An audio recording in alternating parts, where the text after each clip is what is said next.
तब्बल 10 वर्षांच्या प्रतीक्षेनंतर आणि प्रचंड मेहनतीनंतर निवडून आलेल्या 81 नवोदित नगरसेवकांपैकी तब्बल 11 नगरसेवकांवर अपात्रतेची टांगती तलवार उभी राहिली आहे. येत्या काही दिवसात या नगरसेवकांविरोधात न्यायालयात याचिका दाखल होणार असून त्यामुळे कोल्हापूरचे महानगरपालिका राजकारण चांगलेच जळून निघण्याची चिन्हे आहेत.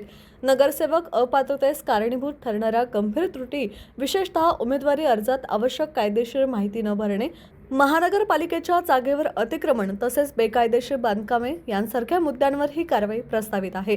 या सर्व प्रकरणांबाबत ठोस पुरावे संकलित करण्यात आले असून राष्ट्रीय पक्षाच्या वकील आघाडीने न्यायालयीन लढाईसाठी कागदपत्रांची अंतिम जुळवाजुळव पूर्ण केली आहे.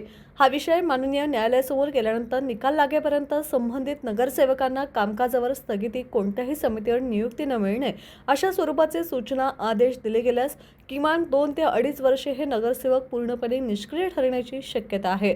त्यामुळे त्यांची राजकीय कोंडी होणार असून वैयक्तिक आणि पक्षवातीवर मोठी अडचण निर्माण होणार आहे. याच पार्श्वभूमीवर संबंधित 11 नगरसेवकांचे आणि त्यांच्या समर्थकांचे थापे दणाणले असून हालचालींना वेग आलाय. विशेष म्हणजे पक्षीय आदेश झुगारून देणे, स्थानिक पातळीवर विरोधकांशी हातमिळवणी करणे, स्वतःच्या मतांच्या विजयासाठी विरोधी गटांना अप्रत्यक्ष मदत करणे अशा नगरसेवकांनाच या कारवाईत प्राधान्याने लक्ष करण्यात आल्याची चर्चा राजकीय वर्तुळात रंगू लागली आहे. आता ही न्यायालयीन लढाई कोणाच्या गळ्याला फास ठरणार आणि कोण वाचणार याकडे संपूर्ण कोल्हापूरचे लक्ष लागले.